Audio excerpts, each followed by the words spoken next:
Good morning. Welcome to the Heritage Foundation. As Director of Lectures and Seminars, it's my privilege to welcome you also to our Douglas and Sarah Allison Auditorium. We, of course, welcome those who are joining us on our heritage.org website. Would ask everyone in-house to make that last courtesy check that cell phones have been turned off as we proceed with the program and recording of this event. Our internet viewers are always welcome to send questions or comments, simply emailing them to us at speaker@heritage.org. And we will post the program within 24 hours on our Heritage website for everyone's future reference. Introducing our special guest this morning is Walter Lohman. Mr. Lohman serves as Director of our Asian Studies Center. He previously served as Senior Vice President and Executive Director of the U.S. ASEAN Business Council for 4 years. During the late 1990s, he was the Council's Senior Country Director, representing American interests in Singapore and Indonesia. In 2002, he served as a Senior Professional Republican Staff Member, advising former Senator Jesse Helms. And from 91 to 96, he also served as a foreign policy aide to Senator John McCain. Please join me in welcoming my colleague, Walter Lohman. Walter? Thank you, John. Well, why Indonesia? I mean, every country in Washington has an embassy here. Why single out the Indonesian ambassador to come over and speak at Heritage? I think it's a fair question, and actually one that I've heard in the hallway around here over the last couple of weeks. Indonesia, because it's the fourth largest country in the world, the heart of ASEAN, and let's face it, without Indonesia, there would be no ASEAN. There would be no reason for it to exist. It's the largest Muslim majority country in the world and the third largest democracy. I think all of you know those well-worn facts, but they are facts, and they're big, important facts. For these reasons and others, several years ago when Heritage was developing our American Leadership Program, we singled out Indonesia as the best candidate for the United States to build a partnership with beyond its 5 treaty allies in the region. Indonesia jumped quickly to the top of that list of possible candidates, and we were glad to ramp up our effort with regard to Indonesia. So that's why Indonesia today. Now, I will say it's also true that Ambassador Djalal and I have been talking about doing this for a few months. It started out as part of a broader session on ASEAN, and some of you may remember my announcing to this group that we would do something associated with ASEAN and invite the ambassador over to do it. But then Dino called me and he said, "Hey, Walt, I have another idea. Check out the speech I gave at Stanford just recently called 8 Things You Need to Know to Survive in the 21st Century. It sounded more like a business guru type of speech to me than a political science speech or a diplomat speech. And that political science speech side of me was telling me that I should stick to something much more bland. Vitally important, mind you, but safe. But Dino's an ambassador now, so I said yes. And then I watched the speech. It struck me, watching the speech at Stanford, that getting outside of the Asia policy comfort zone is exactly what this town needs. Instead of hearing about Indonesia's plans for ASEAN, and I got to tell you, as much as I'm happy to see Indonesia in the chair, the plans don't sound that much different from every other chair of ASEAN. And at the end of the year, it's probably not going to be that big a difference in the way ASEAN runs. So instead of that, how about a program featuring an up-and-coming Indonesian leader and his thoughts on the future of the world and how to get along in the new world we're facing? What a better insight, actually, into the current Indonesian frame of mind. So it was a great idea, and lucky for me because I had already agreed to it. Now, Dino, his speech at Stanford was also peppered with the P word, which we've talked about, progressive. He clearly means it, I think, as a synonym for modern or advanced. And I've tried to explain to him what it means here at Heritage. Here it's actually much bigger even than politics. This is a place where we regularly reference the election of 1912. And it's the only place in D.C., I think, and I'm proud to say, that routinely sings the praises of Calvin Coolidge. So Dino and I have talked about that, and I have to admit I'm eagerly, actually nervously, waiting to hear how he handles that word.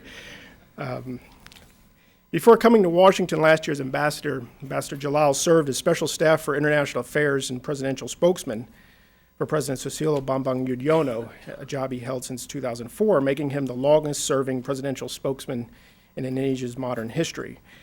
Prior to that, he was the Foreign Affairs Department's Director for North American Affairs, and before that, political counselor here in Washington, where I first came to know him. Dino also comes from a diplomatic family, as some of you, I'm sure, knows. His father, Ambassador Hashim Jalal, is the region's and one of the world's foremost experts on the South China Sea, which is something that is cause for me to read his work on a regular basis and consult. One thing I did not know about Dino, after all these years, it's a wonder what someone can learn from a website titled www.dinopatijalal.com. I didn't know Dino was exposed at an early age to Indonesia's unique Islamic education system. He attended Muhammadiyah Elementary School and Al-Azhar Junior High. He graduated from a high school much closer to home, in fact, very close to my home, McLean High School. At the age of 15, he obtained his bachelor's degree in political science from Carleton University and got his master's degree in political science from Simon Fraser University, both of those institutions in Canada, where I assume you were accompanying your father. In 2000, Ambassador Jalal received a doctorate degree from the London School of Economics and Political Science. Dino has been named one of the world's 500 most influential Muslims. He's been a youth leader and a film producer and author of 5 books, including Harus Bisa, or the English copy, They Can Do Leadership, which is a collection of political stories and leadership lessons from the SBY presidency. A book that I guess now is used in the foreign ministry in their training education system, used in the police and the TNI as well for that purpose.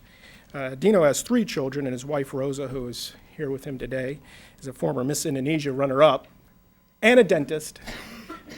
I could go on, but it doesn't get any worse, I tell you that. So, with that, let me turn it over to Dino and let him talk to us. Thanks.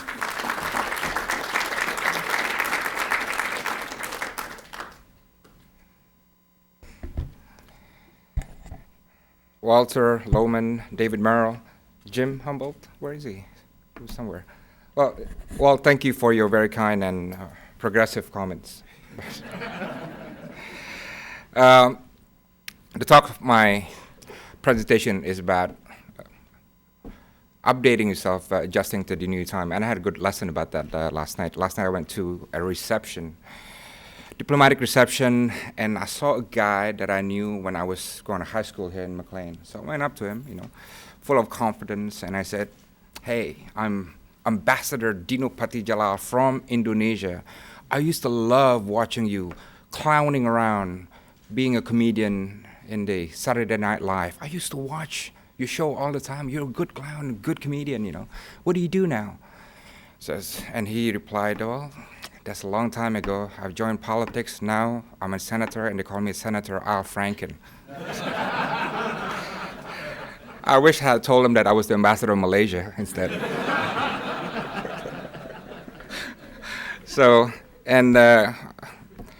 This morning, somebody was asking me why I'm wearing a purple tie, and my daughter, 6-year-old daughter, was insisting on it the whole morning. "Dad, you gotta wear this tie. You gotta wear the purple tie." I was wondering why the whole time, And then after I left, I asked her, why? Why are you insisting on it? I've never worn a purple tie. And she says, "It's because it's the favorite color of Justin Bieber." Now, if any of you know who this Justin Bieber chap or his parents, please let me know, because I'd like to find out who this guy is. Right. Look, 21st century. 21st century has been called many things: the emerging market century, the Asian century, the global century, the post-human century. I don't exactly know what that means. Fareed Zakaria calls it the post-American era. Maybe it's a bit too late to put a label on it. But what is clear is that the 21st century will be very different than the 20th century. They talk about revolution in the 20th century. Now they talk about innovation. They were concerned about literacy worldwide in the 20th century. Now we're concerned about digital literacy. The G7 was the center stage. Now we live in a G20 world as the world premier economic forum. Indonesia used to be called the third world. We didn't like it so much because, it's as if there's passenger on class 1, class 2, and class 3, and we didn't want to be on class 3. But now we call ourselves proudly emerging economy. Our main concern in the 20th century was fighting for our independence. But now we live in a world of interdependence, and we have to get used to it. Bipolarity was much the jargon when I went to school and also when I joined the foreign ministry. But now the jargon is about connectivity, right? So you look at all these issues and you realize that this is a brave new world where all our assumptions about how things work in the previous century are being challenged. And the best things that nations can do is to understand how the world is changing, what time it is, right? That's a very important question. And the worst thing you can do is to be completely impervious to it. And in some ways, this is a challenge that we see in some countries in the Middle East now, how governments can and should adjust and keep up with the evolving needs and aspirations of their people, and how also they can keep up with the changing world. We in Indonesia had our share of lessons in not being tuned in to history's watch. Nationalism, it was born in Europe in the 17th century. We didn't catch on until the early 20th century. 200 years it took us to realize what this force is.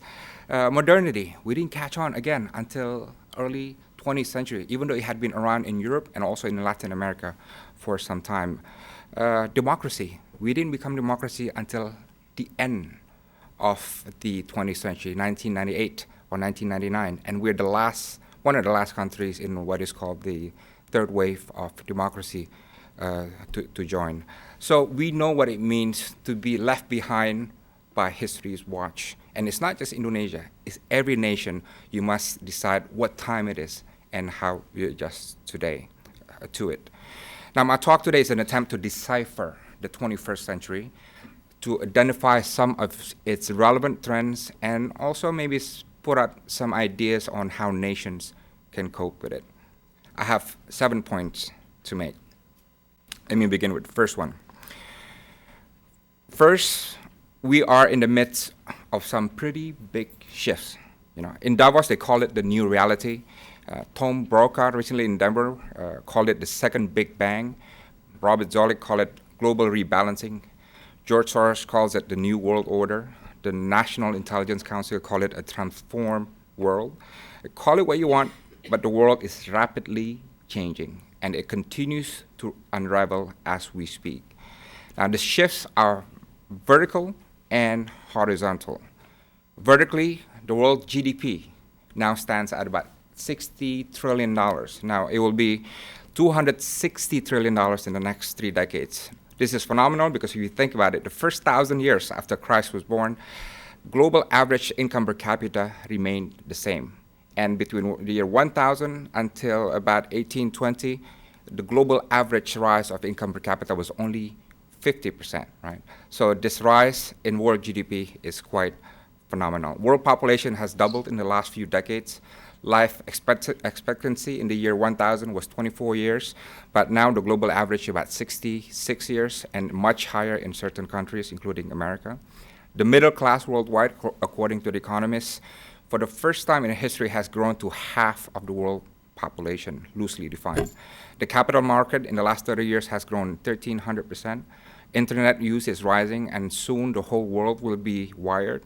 Half the world population has moved to urban areas now, and this will climb to 60% of the world population by 2030. And the number of independent countries around the world has risen by 400%. It was about 50 countries when the UN was first established, and now it's about 192 countries. Never before has there been so many countries in human history, and the number of democracies is also at its highest. According to Freedom House, it's about 123 countries. So vertically, you have major shifts across the board around the world. And it's not just the quantity going up, it's the quality, the horizontal shifts, the relations of power structures, the power dynamics, which are fundamentally changing. One of the recent phenomena is what is called the emerging economies, the emerging powers. They have many names now. The BRIC, you've heard about it, the Brazil, Russia, India, China. There's something else called BRICS, Brazil, Russia, Indonesia, India, China, South Africa. Something else called E7. This is the BRICS plus Indonesia, plus Mexico, plus Turkey. Something called CHIVETS, Colombia, Indonesia, Vietnam, Egypt, Turkey, South Africa, and something else called Next 11, the N11. It's quite confusing, all these acronyms, but the point is they point to a shift and the emergence of new powers in the world. And the number of middle-income economies will also grow. But what is interesting is that what you will see, what you will expect to see among the emerging economies is closer relation. This is going to be the new diplomatic space to fill. A while ago, the trade about 10 years ago between emerging economies is something in the amount of $40 billion, right? But now when you see, $72 billion. But as the numbers, 10 years ago, the numbers have risen to about $380 billion trade between emerging economies. This is something that is going to keep growing. And we will also see a trend whereby more countries will join not just the rank of emerging economies, but they will also join the ranks of middle-income countries. Indonesia now is in the lower middle-income country. It will rise up to the middle and upper middle-income countries. So the movement is for these all to move up. You will see a lot more power centers around the world. And Asia is seeing a renaissance. We talk a lot about the rise of Asia, and this is something that you really feel in the region if you go there. By 2020, which is just another decade, 45% of global GDP will come from Asia, 1/3 of global trade. The population in Asia will grow to 7.7 billion people, and it will be home to the world's most dynamic economies and also hopefully democracies. So what? What is the significance of this? Well, the weight of the world now feels very different. Nations in the 21st century, you must see yourself not just where you are located in the world map. When you see the world physical map, you know where you are. America is big, imposing. Indonesia is also big in Southeast Asia. But more importantly, it's not where you're placed in the world map, but where you are in the global map. Look at where America's rankings on competitiveness index, on human development, on ease of doing business, on education, and so on and so on. Indonesia also, less about how many islands we have, but what is our ranking in the human development index, in the economic freedom index, in the freedom index, and so on. So the nations will be forced to see themselves more in the global map than in the world map.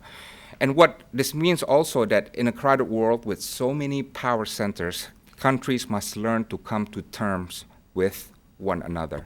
I say this because after World War II, America and also the Soviet Union could easily say, okay, the world must come to our terms, right? After the Cold War, there was a sense of that too. America saying, capitalism won, free market democracy won, the world must come to our terms. This is when I heard rhetorics that America stood taller than others so we could see farther with the indispensable nations, and so on and so on. But it's a different feel to it now, So many different centers say, no, you come towards us and we meet you halfway, So this is what you see now, a process whereby everybody, including superpower, rich America, must come to terms with everybody else. And you will see also more countries are sensitive, becoming increasingly sensitive about the notion of equality, right? In the comprehensive partnership that we have with the United States, in the statement, that term of equal partnership is there, right? But this is not just Indonesia. Many countries, big and small, medium and big, medium and small, when they deal with one another, there's going to be a growing sense of need of equality, right? And this is going to be the world that we're going to be facing. And it also means that we're in the process of finding a new equilibrium, right? New countries are coming to the fore. Countries are rising in economic and diplomatic and strategic and political power. Where's the new balance going to be? We're trying to find out the answer to this in the Asia Pacific. It's still an ongoing and evolving question. But whatever it is, whatever the result, this is going to be a delicate process that will require lots of diplomatic skill. The second thing I want to say, partnerships there's a phenomenal growth of partnerships around the world. Now, if you look at the diplomatic space in the Asia Pacific, you see something phenomenal is happening. Let's just look at Indonesia, for example. This is Indonesia with all the countries. And the red means that in the past, we've had bad relations with them. You know, with Australia, we had strained relations. With Netherlands, we had colonial wars. With China, there were adversary. In the US, we had adversarial relations in the 60s, the UK also. With Malaysia and Singapore, there were policies of confrontasi. With Portugal and with Japan also, we had a difficult past, right? And look at what happens now in the present. Indonesia today. With Australia, we have a comprehensive partnership. With the United States also. With China, it's a strategic partnership. With the Netherlands, we have very good bilateral relations. With Malaysia and Singapore, we're fellow ASEAN members, have very good bilateral relations. With Japan, we have a 21st century partnership, and so on and so on. This is just in a time frame of about 2 or 3 decades, how relationships have been completely turned upside down. And the incredible thing is that it's not just Indonesia, you know. Around the region you see this is a very interesting box. It's not meticulously researched, but I think you get the idea. These are all the countries in the Asia Pacific, you know, Australia, Brunei, Darussalam, Cambodia is alphabetically ordered, X and Y, vertically and horizontally. And if you look at the boxes, much of the boxes would be empty about 4 or 5 decades ago, right? But most of the boxes would be filled with alliance, you know, the green, yeah? But now, if you put these boxes into categories, what countries have security relations with one another, strategic partnerships, defense cooperation, and so on, or other types of partnership. It can be just diplomatic or economic partnerships. You see the boxes are filled now. You know, one of the countries that are still empty is DPRK over there. And Mongolia is growing. I think I should, that box, that row should be updated. But you see such a crowded network of partnerships across the board, bilaterally, right? Now let's move to the regionally. This is the region, and you see at the bottom, going down are the list of countries, and to the right are regional organizations, ASEAN, Treaty of Amity and Cooperation, ASEAN Regional Forum, APEC, East Asia Summit, Shanghai Cooperation Organization, and so on and so on. And again, 4 or 5 decades ago, many of these boxes would be empty. In fact, the rows would not be there at all. But now you see a proliferation of networks, countries joining regional arrangement. Now, this is an incredible diplomatic phenomenon in the Asia Pacific. It does not mean that they all agree with one another, but what it does mean is that diplomatic landscape is changing, and perhaps also the strategic mindset. Now, you ask me why this is happening, you know, why all this proliferation of diplomatic partnerships. I would suggest 2 points. First, relationships after the Cold War are being de-ideologized. You know, countries don't project their ideology so much anymore. They see, they're becoming pragmatic. You know, what's in it for me? How much more we can trade and invest in one another. China, the fact of ideology is completely removed from their foreign policy, which is why now we have a normal relations and more than that, a strategic partnership. Second reason, since the end of the Cold War and after 9/11, there is a major realignment of interests taking place. You know, countries that used to have divergent interests suddenly have new interests that pull them together.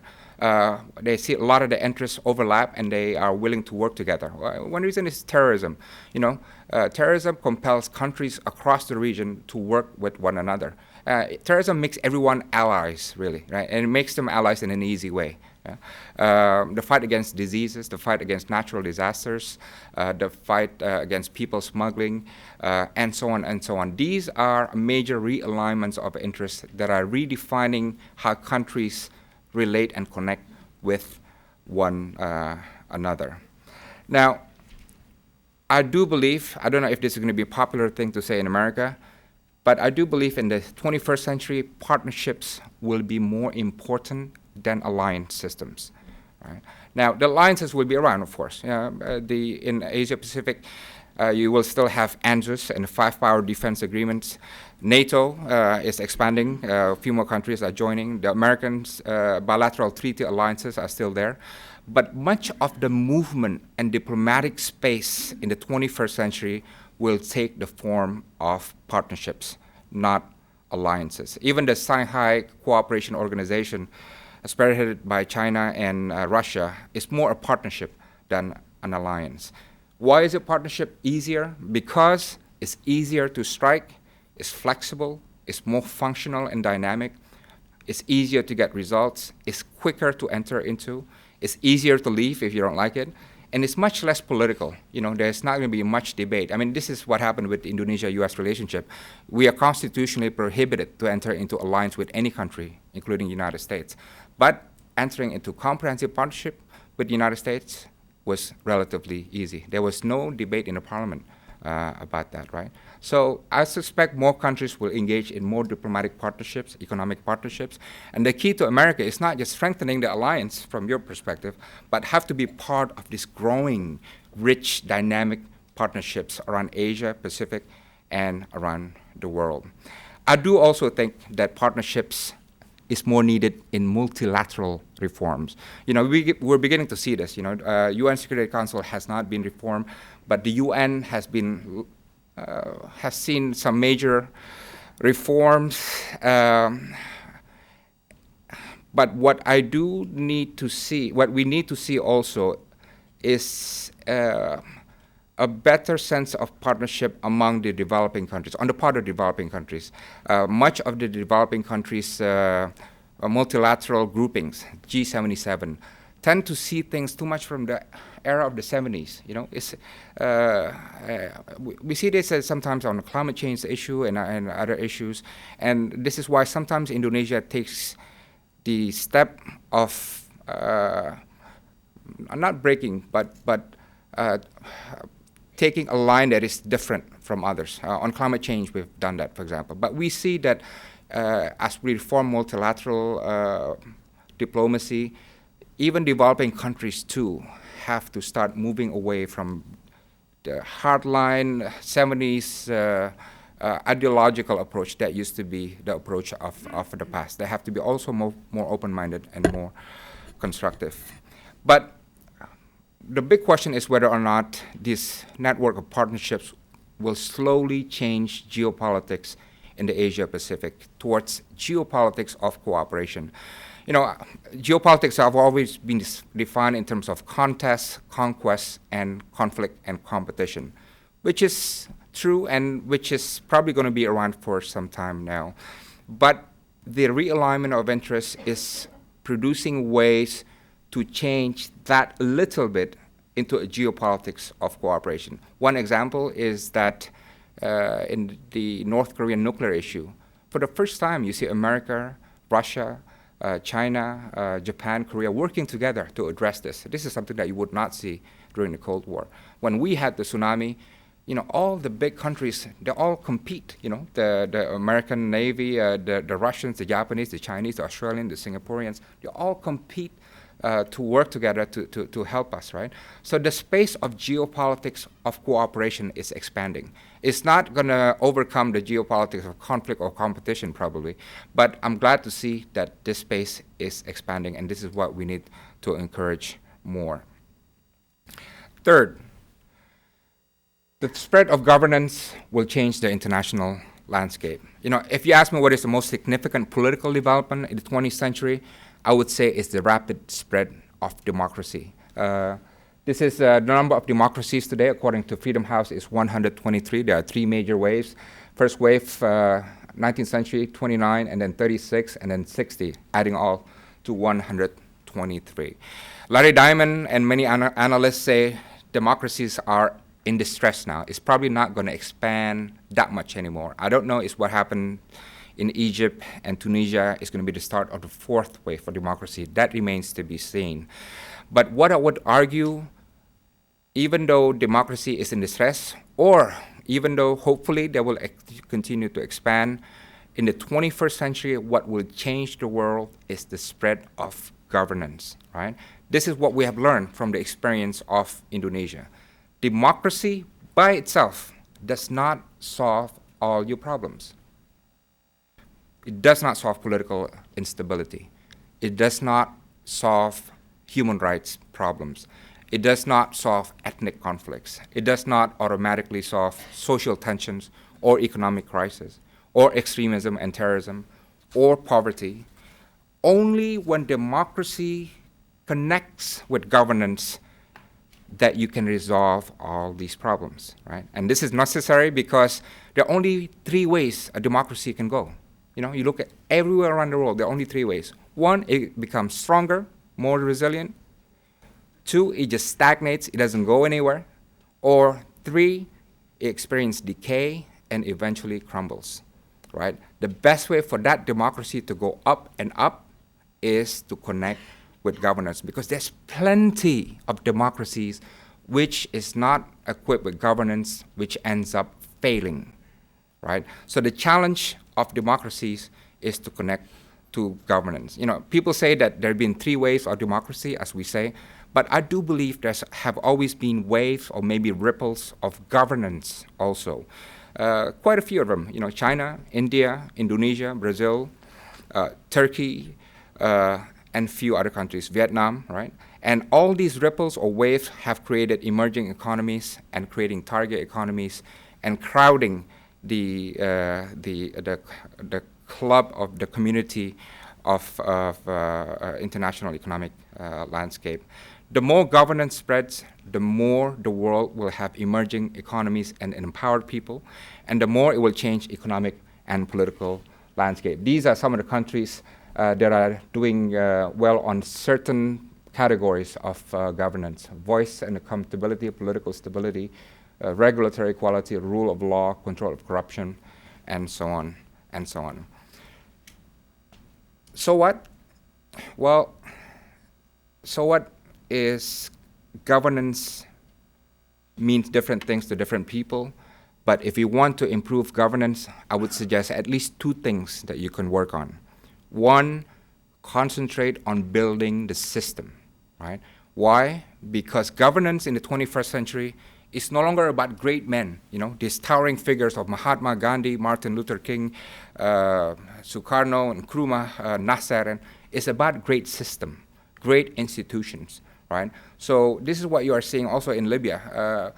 The challenge is not, the great men are things of the past. It's great systems. If you don't have great system, the country is going to crumble. So the challenge for governance means building system and institutions. Secondly, promoting governance in the 21st century means you have to do away with dogmatism. You know, my generation, I grew up being ideological. You know, that's my upbringing intellectually and also in bureaucracy, because you're trained to think in a certain way, right? You don't go outside the corridor, right? Again, in many other countries, this is the same, right? But if you want to succeed in governance, I think the 21st century is the century whereby ideology will be less relevant, right? You will have to be more pragmatic, more open-minded about how you pursue your options in government. And I would say that dogmatism is going to be something that you need to do away if you want to promote good governance. Fourth, the individual will be the most powerful agent of change in the 21st century. You know, the most serious or relevant phenomenon in the 19th and 20th century was the revolution, you know, the revolution of the people, of the mass. This is what history books are full of. But in the 21st century, the greatest revolution will be in the realm of the individual, right? Now, in the 19th century, if you see the profile of individual, that's the guy on the left. He's totally powerless, you know. He has no vote, he has no education, he has no means, he has no impact, he has no future. He's completely exploited, right? And he is part of a long lineage of generations of deprivation, which means his parents, his grandparents, his great-great-grandparents, it goes back 20 generations behind, are the same like him. There's no social mobility. Their lives are all the same. Life expectancy, where they live, you know, who they marry, they're all the same thing. The universe is the same to them, flat across 20 or 30 generations. Then in the 20th century, you see something else. This is a 20th century Indonesian, but you can replace this with Ghanaian, Nigerian, Turkish, Indian, or Pakistani, or any other thing, right? We begin to see what I would call the empowered individual, right? He has a degree, he has the means to take care of himself, his family, and maybe his society. He's productive, and he has a future. And I call that man in the middle the line breaker, right? The line breaker means after 20 or 30 generations of flat line, this guy, by the virtue of his education, breaks that line, right? And that flat line of static life lived before by his forefathers. Now, the 21st century is full of these empowered individuals. By the way, that man in the middle is my dad. He's the first man to get out of his village in 1950s, and he got scholarship into UVA. And this is a testament to how God is so just, because he put brilliance in every man's, no matter where they are. He got his PhD, having spoken no English before, in 1 year from the best school in the United States in the UVA, right? So this empowered individual was beginning to rise in the 20th century, and you are seeing millions and millions more like him, not just in Indonesia, but throughout the developing world. And this is why I would say the 21st century is the age of the individual. Yes, there's probably about 1.4 billion people living on less than $1 a day, and there's still hundreds of millions of people being marginalized around the world, but at the same time, the size of the middle class worldwide is rising phenomenally, right? Now, this number has no way to go but up. You know, the economists say that half of the world population, for the first time, half, is counted as middle class, loosely defined. They may not earn $60,000 a year, but according to purchasing power parity, what they make and what they can buy, they can be counted as the middle class. And when the middle class rises everywhere, that means they keep producing empowered individuals who can think on his own. You know, we tend to think about celebrity individuals, you know, Bill Gates, Mark Zuckerman, George Soros, and so on and so on. But they are really a tiny minority. You're looking at the wrong place. You know, there are only about 1,100 billionaires. You know, they have $4.5 trillion, if I'm not mistaken, their collective wealth. But they're just a very small part of the larger stories of empowered individuals. Billions worldwide. They're not rich, but they are resourceful. They have the capacity, the tools, the opportunity to create and change, and they do remarkable things. Let's see some of them. You know, the top guy, Muhammad Yunus, you know, single-handedly, using the education and idealism that he had, is providing empowerment to millions of poor people, mostly women. There's Jody Williams, who won the Nobel Peace Prize because she, by way of email, organized international movement that produced the international ban on landmine treaty. This is my favorite, Talia Lehman. I just saw her in Denver, where I gave a speech there recently.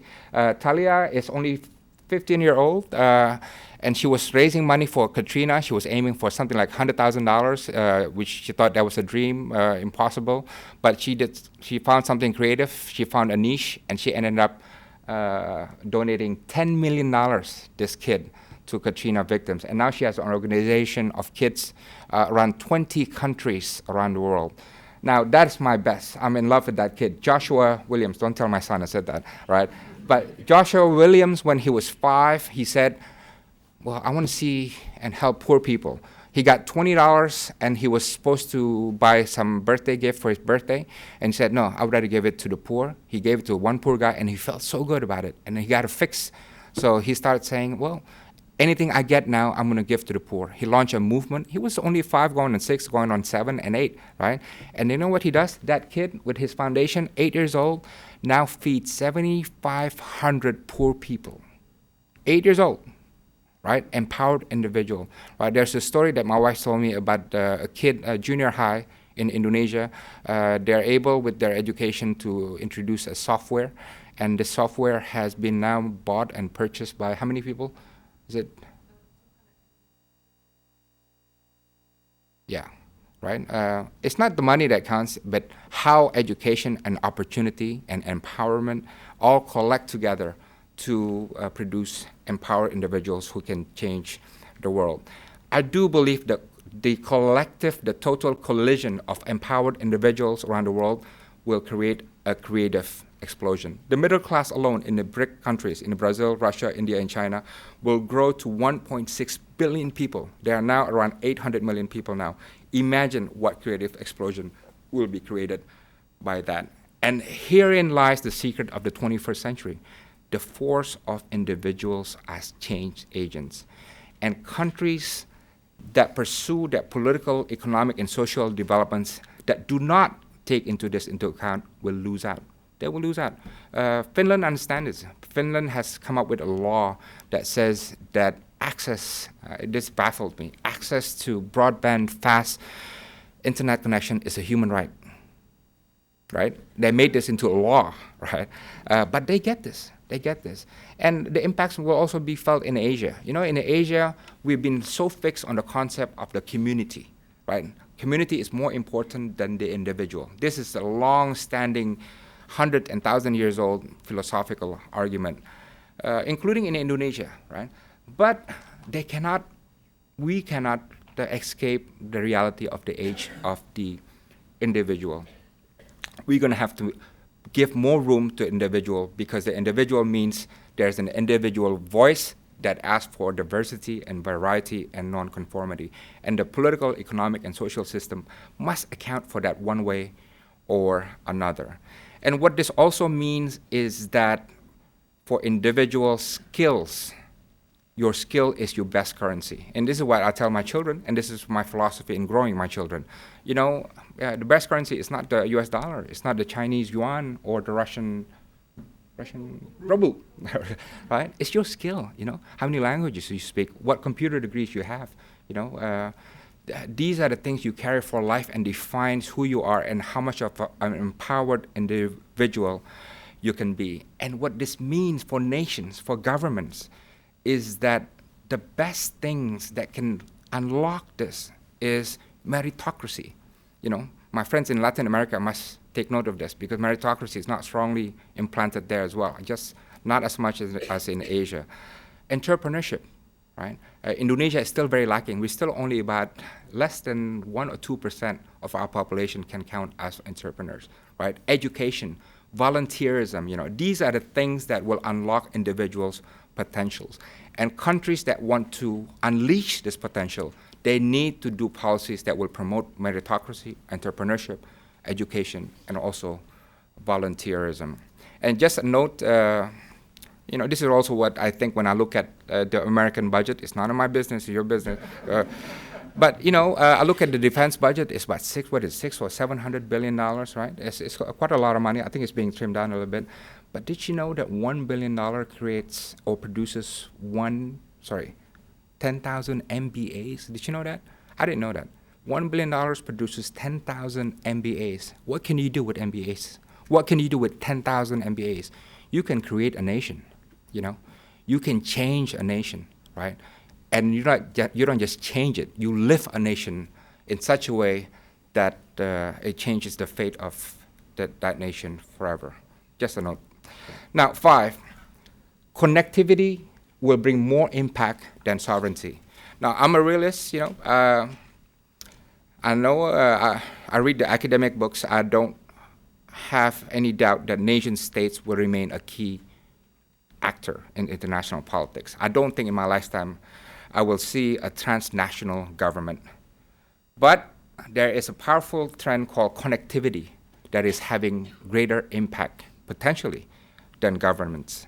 You know, a few decades ago when I started working with the government, for the government, contacts between governments and also between business people were mainly the only game in town. You know, I was director of North American affairs some years back, and my contacts with the U.S. government would be limited to few diplomats, only several of them, and a few government officials, and even then it's just a few phone calls a week. And that would define the structure of relations between our governments. But today is entirely different universe. You know, Facebook has 500 million people, which means what? They're the fourth largest nation, if there were a nation in the world. 1.8 billion people have emails around the world, and I read somewhere that 90 trillion emails alone were circulated in 1 year. Twitter, of which I'm a member, have 190 million users. And what this means is that the connections between societies and individuals now way exceed the connection between governments. Yeah, way exceed the connection between governments. And this is a trend that will only grow. It is changing politics, it is changing diplomacy, and it is changing society. We're seeing, for example, the growth of digital democracy. You know, what that means is different countries may have different political systems, different cultural and historical backgrounds, but they all access the same World Wide Web. Yeah, they all see the same things being posted on the internet, and they can connect with one another freely without boundaries. I know there's some issues with some countries, but I see this as only temporary. They cannot stop history, right? This is a trend that is going to go on for a very long time, right? Now, connectivity will lead to explosion of opportunity as well, because connectivity and opportunity are tightly linked. Whether you're an individual, business, or governments, your opportunity multiplies with connectivity. And the reason why connectivity is important is I found out the most important word that we live in now. You know what is that word? I think it's multi, right? The M word, multi-world. What is it? It's multi-system, multi-ethnic, multinational, multipolar system, multilingual, multilateral, multimedia, multitasking, multi-everything. And in such a multi-world, our ability to connect is critical to our ability to survive and progress. And this also means that in such a multi-world where everybody has a way to connect across borders one with another, north to south, east to west, east to north, and west to south, we are seeing a world of confluence. Confluence. What that means is that when ideas meet, they don't necessarily clash. They weave together, you know, they become a confluence, right? And this is what you will see with fusions. You will see more fusions between cultures, between peoples, between nations, technologies, ideas, and innovations. In Indonesia, we are very proud of our something called batik. You know, this is has been acknowledged by UNESCO as a heritage of mankind. And what we're trying to do at the embassy now is to promote American batik. That is to promote what would Americans produce if they were to come out with their own batik, right? We're going to launch a nationwide competition on this. But that is an example of fusion, you know, between Western and Eastern culture, and we're not defensive about it. We think the more fusion, the more connectivity, the more confluence we produce, the better the world will be. Number 6, technology will be the key driver of the 21st century. Now, you know, human history is the blink of an eye in the history of the world, and also technology is even a very small part of it. Now, you know, they say that, do we have this? Yeah. Humans become hunter-gatherers about 0.2 million years ago, and it took a long time before they discovered language. It took about 40,000 years before they discovered agriculture. It took about, 6,500 years before they started writing, and many more years before they started finding out about machines and so on and so on. So technology has progressed very, very slow.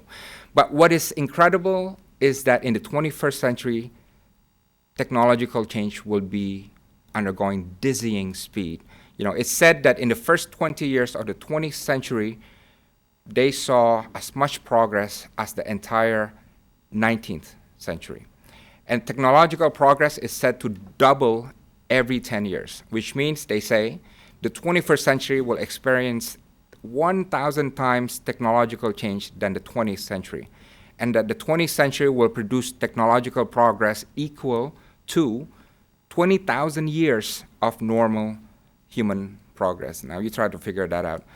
But technology will no longer be Western. I was surprised to learn that in 2007 alone, there were 160,000 Chinese engineers registering their patents worldwide. And I would argue that if the 20th century is the century of big ideas, nationalism, democracy, and so on, what will change the world in the 21st century is small gadgets, cell phones, GPS, microcredit, low-cost airlines, $100 laptops, and so on and so on. So what? Well, my advice to developing countries, fellow developing countries, is that in this dizzying acceleration of technological progress, know what you want. President Lyndon Johnson was right when he said that progress must be the servant of our needs. What we need to see is that, what we need to acknowledge is that the poor rural areas in much of the developing world do not need to adopt all the new fancy technologies that we have here. They need to decide what kind of technology they need, how much of it, when do they need it, and how to get it. And they need to develop pro-poor technologies, not just in information technology, but also in microcredit, biotechnology, hybrid seeds, and so on and so on. And this is a challenge because in many countries, many development strategies have not integrated pro-poor technologies into their system. Now, in a world where technology is king, one thing that everybody needs to know, developed and developing countries alike, is that scientific literacy becomes more important. And this is where you can't miss the boat. You may be taking the lead 10 or 20 years ago, but today you will be number 10 or number 20 if you are complacent. So we are seeing, my friends tell me in America that scientific literacy is declining in America, right? Whereas in Asia is rising. We count this by the number of people taking actually science and engineering degrees and math degrees. The number is declining. A lot more students are taking liberal arts degree, which is nice, of course, right? But if we define the future in terms of scientific literacy, then I think something needs to be done. I think President Obama got it right when he delivered his State of the Union address recently, which reflects these concerns. And one last point about technology. It's important to note that technology makes us all vulnerable, but also it can dehumanize us. I mean, that is a contradiction. Technology is an expression of humanity, but the more you use it, the more you can lose your soul, the more it can dehumanize us. One of the best movies I've seen, best line in a movie is that movie Contact, when the character played by Jodie Foster said, how do you overcome this technological adolescence without destroying yourself? Right? Technology is very much at its infancy. It has a long way to go, and it will not change our planet, but it will change humanity. And we need to think very deeply about this. The invention of the watch, that changed human behavior, because people used to eat anytime they're hungry, right? Just like me and my wife. But since the invention of the clock, we eat regularly, breakfast, lunch, and dinner, right? That's just one invention. It changes our humanity, right? Imagine what these cell phones, what these iPads, and all these other gadgets, how they will change us. With the BlackBerry message, people say that we are closer to people who are far than the people who are near to us because we keep texting, right? That's already a change of social behaviors, but that is something that I need to flag with you. Finally, the last point. We are witnessing the seven? Okay. We are witnessing the phenomenal emergence of global conscience. Again, this is something new, 20th century was a cruel century. I think the previous centuries also. You had 2 world wars. More people died in the 20th century than any other period in human history. You had apartheid, you had Holocaust, you had hatred, you had wars, you had proxy wars. People were dying all over the place, human rights violation all over the place, and so on and so on. But towards the end of the 20th century, and now we are seeing the emergence of this global conscience. Suddenly these empowered individuals and also governments, they begin to think differently. They begin to think and care about people beyond their borders and speak out. and they have a compassion that extends worldwide. This is not just happening in the West, but also in the non-Western world. When the Chilean monarchs got stuck in their hole, not just Americans, not just Latin Americans, even Indonesians, they kept checking their internet to see, what is the latest on that. And in Indonesia, when we had the tsunami, Muslims countries, Western countries, everybody got in the act of helping us. And the American volunteers who help us, they said this is the best thing they have ever done in their whole military career. But this global conscience is a new force in international relations. We're also seeing, as part of this global conscience, the rise of multiculturalism. I'm so happy to see this. I live here in 1979, Walt, you know this, and America did not feel multicultural by then. The TV shows, the relations between the races and so on, it just did not feel, although we were seeing changes at that time, But now I return to America in the year 2011. You are such a multicultural country, not just by the way Barack Obama is president, but you look at the State Department, as you see all races. The head of the office that does Indonesia is a Korean American, Jo Yoon, a good friend of mine, and so on and so on. Multiculturalism, freedom of religion is just part of national ethos in America, a real part, but also worldwide. And there are exceptions, of course, but the new politically correct globally is multiculturalism. And we're also saying, on top of that, a new kind of relations between the faith, particularly the Abrahamic religions. Now, this is an area where we've had serious relations, serious problems, because in the last 2,000 years or so, or beyond that, these three religions, even though they come from the same roots, they have the same heritage, they've been at odds with one another. There have not been one century whereby there's total peace between Islam, Muslims, Jews, and Christians, right? Now, this is starting to change. I was so impressed recently in America. I came to see ISNA, the Islamic Society of North America, and they're starting to think differently. They're starting to think, why should the past guide us towards the future, right? Why can't we make our own path towards the future?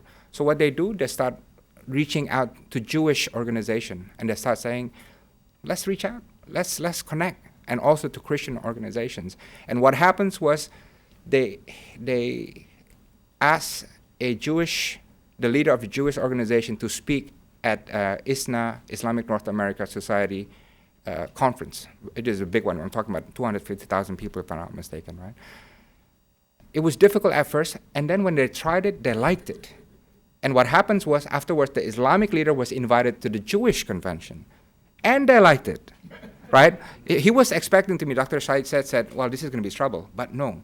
And they did the same thing with the Christian community, and so on and so on. But what you need is path breakers, people who see things differently, people who are pioneering new change in interfaith relations. And this is what we need to encourage as well. So there you have it, a world in the midst of big shift in many forms and shapes. Somebody smart will come up with a good name for it, but when the contours of this emerging world order become more clear, we will come up with a better name for it. And I think America also, not just Indonesia, not just Canada, Mexico, or China, America must reinvent and reposition itself in this amazing century. It is going to be in a century where you have plenty, opportunity, and capacity, but it will also be a century where you have problems of vulnerability, inequity, and poverty. So these two forces will compete side by side, and America will need to reinvent and find its place in that new world. One thing America must do, I think, is rediscover your confidence, right? What do I say this? I just came from China, Shanghai, where I saw the expo. I just came from India also.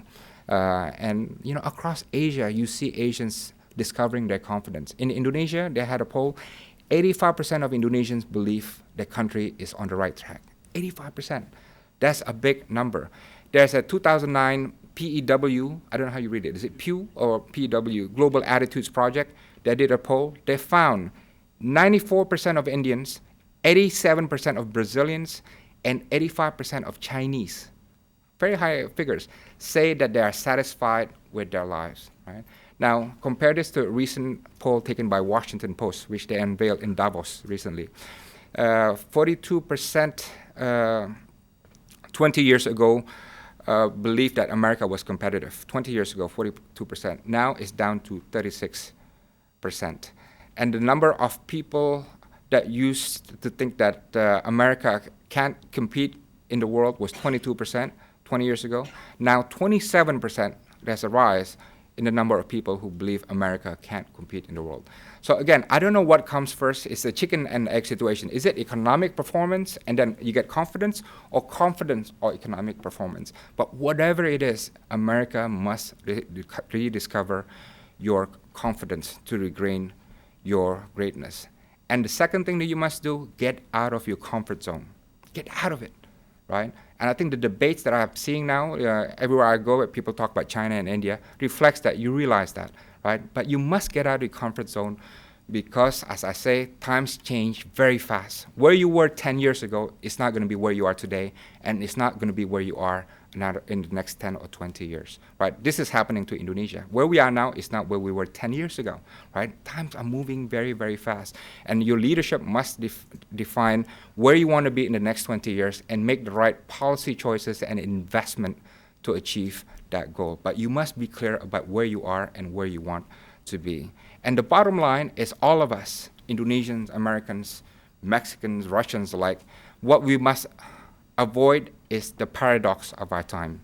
What is that paradox? The paradox is the more knowledge we get, the more we lose our wisdom. The more we connected we become, the more distant we become. The more technology we have, the more we lose our soul. The more free we become, the more we act like tyrants. The more we see ahead, the more we become short-sighted. The more we are surrounded by opportunities, the more we are driven by fear. The more we have options, the more we make the wrong turns. The more we become powerful, the more we become destructive. And the more we live in plenty, the more we're surrounded by inequity. These are the paradoxes that we have to avoid if we are going to live in the 21st century and make it a win-win century for all of us. Thank you very much.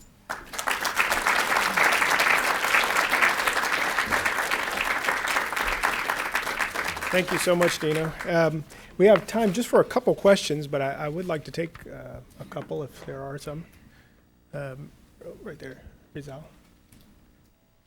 Thank you, Ambassador David Caprera, for a very enlightening talk. Concerning the role of cultural or citizen diplomacy between Indonesia and America, I want to first commend, along with your presentation, NU, the world's largest really truly moderate Islamic brand in the world that former leader of Indonesia, Wahid, was affiliated with. We were recently in Jakarta where they hosted a Global Peace Festival. Your vice president spoke. People like Dr. Saeed Marsudi and former Congressman Slamet pledged that not one terrorist would come out of an NU-trained Muslim leader. And I think your basic principles of your democracy give credit to that. The leaders of NU came to Kenya recently, where President Kibaki hosted a convening dealing with Sudan and some of the hotspot issues. And we could see their generosity in sharing some of their moderate or peaceful approach in terms of this perceived clash of cultures. And you also mentioned your seventh point, the role of compassion beyond borders. I think Terror Free Tomorrow noted that American naval and other NGO forms of assistance after the tsunami really helped plummet the views toward al-Qaeda and violent responses to, a more positive view of U.S. relations. So could you just comment on that seventh point, how the U.S. and Indonesia might further encourage citizen forms of diplomacy and support in those areas? Okay. Well, thanks. The one interesting part about our relation today compared to before is that we've had plenty of conversations with American officials on this, but one area is promoting the sector of multiculturalism and religious tolerance. When President Barack Obama came, this is something that he reflected in the speech, but there's a feeling that America being the world's oldest democracy, a melting pot, and Indonesia being the world's largest democracy and also democracy with the largest Muslim population. When we get together, when we speak together, there is a special voice that come out of it, because in our countries, we embrace and cherish multiculturalism and religious tolerance. So that is definitely one new area in our bilateral cooperation. But there's also a realization that the conflict now is not between Christians against Jews, or between Islam against Christians, or Christians against Jews. The conflict is really between the radicals and the moderates across the board, all over the world. And what that means is that the moderates across the religion must connect better. They must do more dialogue, more interfaith cooperation, and so on and so on. So it's part of the new agenda of our bilateral diplomacy and also our international agenda. There's lots to be done. There's lots of creative ways that can be done. My embassy, for example, we're going to start what is called the Skype Friends Indonesia USA. What that means is, we're not like America. We're broke. We don't have much money. So Skype is free, right? So, right? It's amazing what technology can do to diplomacy. So what we're doing is we're trying to connect Indonesian schools in Indonesia at elementary and junior high level, including Muslim schools, and connect them to local American schools, and they have a 1-hour conversation. They can talk about their country, their school, and what they think about America, and vice versa. Right? So any of you have children that are going to school that are interested in this project, please contact my embassy, and we'd love to facilitate the Skype Friendship Indonesia USA connection. Any more questions?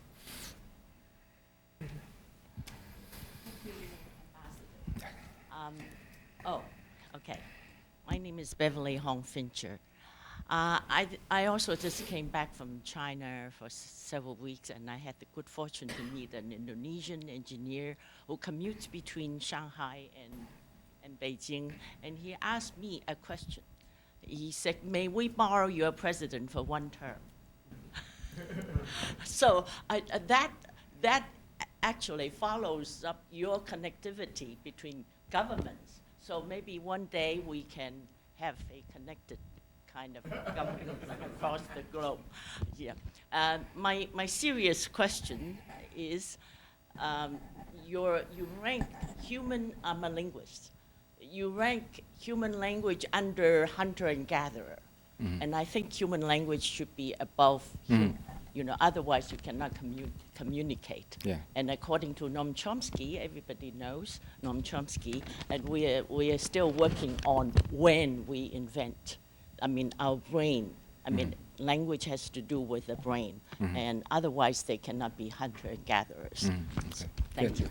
I'm going to fire my researcher who's sitting right there. Thank you. Okay, thank you for your comments. Yes. I don't know if you can borrow my president, but you can borrow me anytime. Well, I think the reference to Noam Chomsky is a good place to end. So, yes, exactly. But thank you so much for that presentation, Dino. It was excellent, and actually opens up a lot of conversation. We could talk about this all day. I'd particularly like to, at some point, share with you the ideas that we have here at Heritage for getting at a lot of these things. We come at it from a very different perspective, but I think we're all looking at the same situation and trying to understand how to cope with it, and we could probably learn a lot from one another. Thank you so much for being here. Very much appreciated.